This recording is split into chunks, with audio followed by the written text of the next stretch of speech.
한국 여자 배구 프로 선수로는 최초로 해외 진출하며 놀라운 업적을 이룩한 김연경은 한 일화를 들려주었습니다. 김연경은 2017년 광복절에 열린 경기에서 협찬사인 일본 브랜드 신발을 신었다고 했습니다. 일본 브랜드가 버젓이 달린 신발을 신고 경기를 뛰는 것이 싫었다는 김연경은 일본 상표 위에 대한독립 만세라는 글자가 적힌 테이핑을 붙였습니다. 협회로부터 경고를 받았지만 자신이 하고 싶었기 때문에 당당히 했다고 했습니다. 김연경은 터키팀에서 활동할 때도 보호대에 태극기를 붙이고 경기를 했습니다. 그리고 김연경은 늘 영광의 순간마다 태극기를 들어올렸습니다. 해외에서 활동하다 보니 애국심이 더 생겼다는 김연경은 최근 국내로 돌아와 원 소속팀이었던 흥국생명으로 복귀했습니다. 2009년 해외를 진출한 지 11년 만이었습니다. 여기에서 김연경이 받는 연봉은 3억 5천만 원이라고 밝혀져 의아함을 주었습니다. 세계 최고의 연봉을 받았던 김연경은 10억 이상 적은 액수를 받으며 후배들이 더 받을 수 있도록 자신이 포기했다고 말했습니다. 지난 2018년엔 배우 조진웅이 수억원대의 광고를 거절해서 화제가 되기도 했습니다. 수억원의 광고가 들어왔지만 조진웅은 단번에 거절했다고 했습니다. 광고를 제안한 기업의 모태가 일본이라는 이유 때문이었습니다. 그리고 여기엔 더 놀라운 이야기가 있었습니다. 보통 광고 관계자들은 스타를 설득하기 위해서 아내를 찾아가는데 조진웅 아내는 자신을 찾아온 관계자들에게 남편이 안 하는 데는 다 이유가 있다며 자신이 남편을 설득할 이유가 없어 단호하게 돌려보냈다고 했습니다. 김연경과 조진웅이 일본 브랜드를 부끄러워하거나 일본 기업의 제의를 거부하는 데는 중요한 이유가 있습니다. 아직도 일본 정부는 과거의 부끄러운 역사를 인정하고 있지 않기 때문입니다. 지난 7일 일본 산케이 신문에서 어이없는 주장을 하고 나서 공분을 샀습니다. 현재 징용배상 판결에 따라 일본 기업의 한국 내 자산강제 매각 절차가 진행되자 일본은 보복을 하겠다고 엄포를 놓고 있습니다. 산케이신문은 이에 일본 자산이 한국 경제 발전에 토대가 됐으니 배상 문제는 한국이 자체 해결해야 한다는 주장을 들고 나온 것입니다. 그러다 가스이로 산케이신문 서울주재 개건 논설위원은 지난 7일 발전의 근원은 일본 자산이라는 제목의 칼럼에서 패전 후 일본인이 한반도를 떠날 때 남긴 거액의 재산이 미국을 거쳐 한국 측에 양도됐고 경제 발전의 시초가 됐다며 이런 어이없는 주장을 한 것입니다. 그는 한국의 재벌기업 SK그룹의 뿌리가 일제시대 일본인 회사 센코요 직물이었다며 1945년 패전으로 일본인이 철수한 후 직원이었던 한국인에게 불화돼 한국 기업이 됐다고 주장했습니다. 여기서 일본이 남긴 자산 총액이 당시 통화로 52억 달러였고 현재 가치로 수천억 달러는 될 것이라고 했습니다. 그는 이 같은 한국의 기업 형성 과정은 압도적으로 일본에 의한 투자 개발의 결과이며 한국의 공식 역사관인 수탈론을 전면적으로 부정하는 것이라고 말했습니다. 일본이 우리나라를 수탈한 게 아니라 경제 발전을 위한 기반을 마련했다는 주장이었습니다. 그는 방대한 일본 자산을 생각한다면 최근 징용공 보상 문제 등처럼 이제와서 한국 내 기업 자산의 자산을 압류한 일도 없었을 것이라며 과거 보상 문제는 모두 한국에서 처리하면 될 이야기라고 주장했습니다. 그러다는 확신에 찬 주장을 내세우며 길게 글을 썼지만 그의 주장에 빠진 아주 중요한 것이 있었습니다. 식민 지배 과정에서 발생한 수탈, 착취, 인권 침해 등의 실상은 소개하지 않았다는 것입니다. 또한 대부분 일본 기업들이 이룬 것은 조선의 자원과 노동력을 투입해서 나온 결과였으며 이 또한 북쪽의 공업시설들이 많이 지어졌으나 1950년 한국전쟁 때 다 파괴되어 남은 것이 없었습니다. 6.25 전쟁 때 일본은 오히려 신이 준 선물이라며 무기를 팔아서 추후 일본 경제성장의 초석을 만들었습니다. 현재도 일본 역사 교과서에는 6.25가 일본에 미친 영향에 조선특수라는 단어를 사용하고 있습니다. 조선특수란 일본이 미국의 병창 기지로서 전쟁 물자를 공급한 것이 일본 경제 부흥으로 이어진 것을 말하고 있습니다. 일본 경제기획청에 따르면 1950년부터 1955년 사이 일본이 조선특수로 벌어들인 외화 수입은 약 40억 달러로 당시 일본 한해 국내 총생산의 5분의 1에 해당하는 엄청난 금액이었습니다. 일본의 자동차 수출도 전쟁 발발 전후 1년 새 400배 이상 늘어 도요다 에이지 전 도요타 자동차 회장이 회고록에서 6.25를 부재의 신이라고 표현할 정도였습니다. 6.25 발발 당시 일본 총리 요시다 시게루가 6.25는 신이 내린 선물이라며 이제 일본은 살았다고 말했고 그의 외손자이자 현 일본 부총리인 아소다로는 운 좋게 한국전쟁이 일어나 일본 경제 재건이 빨라졌다는 말을 내뱉기도 했습니다.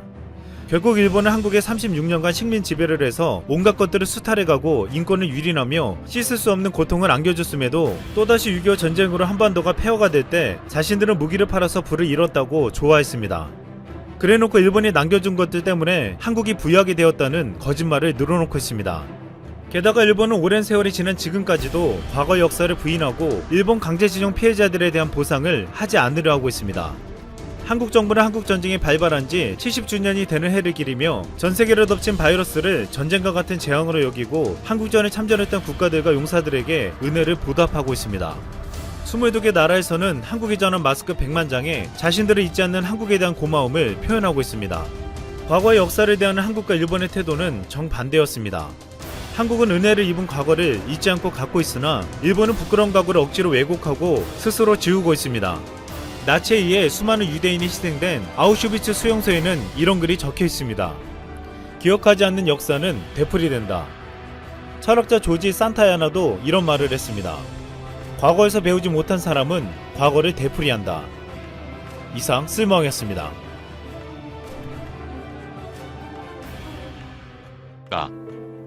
많았기 때문에 한국이 좀 저항을 강하게 하더라도 일본인 그에 대한 원인을 제공한 것이 대부분이라 이슈가 안 됐습니다. 2006년에 일본이 독도 측량선을 보내 사건은 유명합니다. 당시 일본은 독도가 자국 영토라는 가정 아래 측경선을 독도에 보내겠다는 의지를 드러냅니다. 당시 노무현 정부는 이에 격분하여 만약 독도에 일본 측량선이 온다면 발표하겠다고 으름장을 놓았는데 일본 정부는 측량선만 보낸 것이 아니고 일본의 자위대 감성까지 동시에 파견하여 한일 간의 일촉즉발의 위기가 진압했습니다. 그런데 이번엔 처음으로 한국이 가만히 자리는 일본의 역으로 도발을 해왔다는 것입니다. 이번 일에 대해서 한 네티즌의 글을 보자면 한국이 중국어 같이 도발을 했다고 하면서도 한국은 중국을 흉내내고 있다. 그러나 한국은 일본의 이러한 도발을 정도의 급이 아니다 라고 시작했습니다. 중국도 도발을 해서는 안 되지만 한국은 이렇게 도발할 정도의 파워도 없으면서 그랬다는 것이요. 이렇게 한국의 힘을 과소평가해서인지 일본은 불과 작년에 한국의 초기 일 근처에 위협병을 했으며 한국을 직접적으로 공격하려는 성을 연출해서 여차하면 군사적 충돌이 일어날 뻔했습니다. 이렇게 일본도 한국을 계속 도발하고 있으면서도 이번에 처음으로 한국에 일본의 선을 넘었다면서 한국의 도발을 힘으로 눌러야 한다는 의견이 나오며 한국에 단호하게 대응해야 함을 주장하는 것입니다.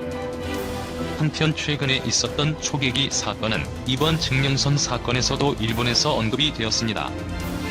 역시나 일본은 한국과 반대로 해서 그럽니다.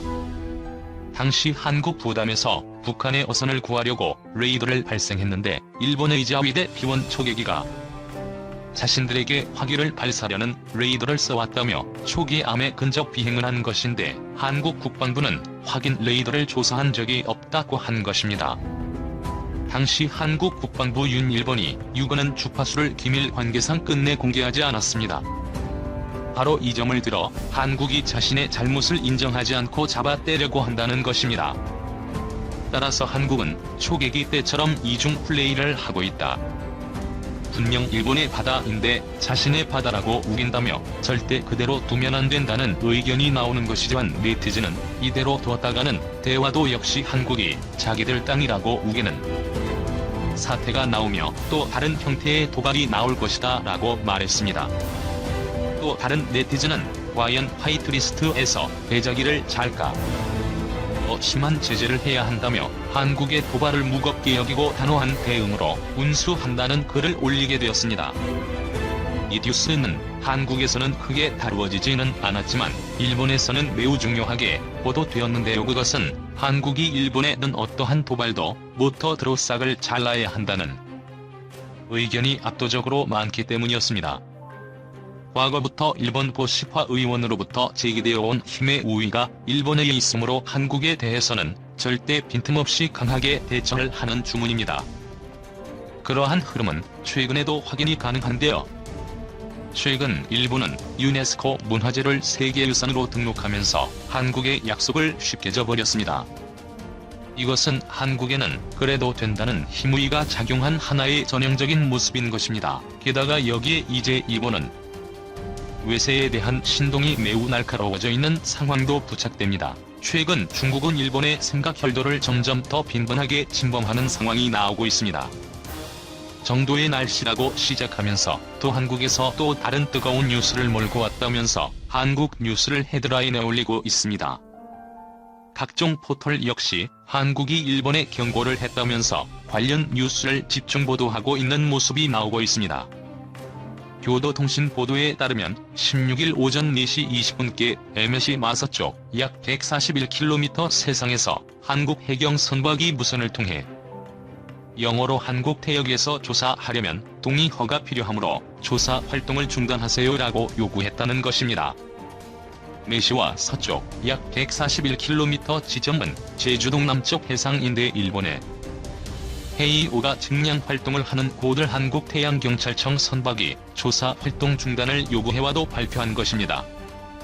문제와 쟁점은 그 다음부터 시작되는데요. 해상보안정책 양선 헤이오는 일본의 배타적 경제 수역 아니라고 주장하면서 조사 활동을 계속했고 한국 해경 선박은 조사 중단 요구를 반복한 곳입니다. 이와 관련 일본 측은 일본의 이고렘에서 정당한 활동이라며 외교 경로를 통해 한국 정부에 항의한 것으로 알려졌습니다. 교도통신은 한국의 경을 16일 다른 함정으로 임무가 교대된 후에도 K5와 나란히 항의하면서 중단 요구를 계속하고 있다고 전했습니다. 배타적 경제 수역 이고렘는 자국 연안에서 200K 약 370km까지 자원의 독점적 권리를 행사할 수 있는 유엔 해양법 상수역으로 인접국 가인 수역이 겹칠 경우 상호 협의로 정화된 은역입니다. 이번에 한국 해경 선박과 일본 측 선박이 대치한 고든 함국과 일본의 양쪽 연안에서 200캐리 범위에 있는 중첩 수역으로 알려졌습니다. 어떻게 보면 이 양국 간에 일어날 수도 있는 일로 그냥 별일 아닌 것으로 친구에 넘어갈 수 있지만 이것이 일본의 주요 언론들의 헤드라인을 장식한 이유는 한국에 이런 적은 처음이라는 것입니다. 한국은 지금까지 이런 비슷한 차원의 이슈에서 단 한 번도 시비를 걸어온 적이 없다는 것이죠. 교도통신은 일본의 증량선 이중적 지역 중에서도 일본 쪽 회상에서 조사하고 있었다고 지적하면서 한국 측이 조사 중단을 요구한 것은 이번이 처음이라고 전했습니다. 그런데 이렇게 일본에서 반응이 뜨거운 곳은 처음으로 한국이 실력 행사를 했다는 점입니다. 한국이 중국을 흉내내고 있다. 그냥 넘어갈 일이 아니다. 뉴스를 보는 일본 네티즌들의 댓글입니다. 일본 열도는 현재 40도에 근접하는 더위로 인해 홍수가 끝났지만 무더위가 시작된 상황입니다. 결국 한일 간의 자칫 군사적 충돌과 같은 모습도 등장할 수 있다는 관측이 나오고 있습니다. 예전과는 달라진 한국의 대응과 점점 더 강화되는 한국의 국방 정책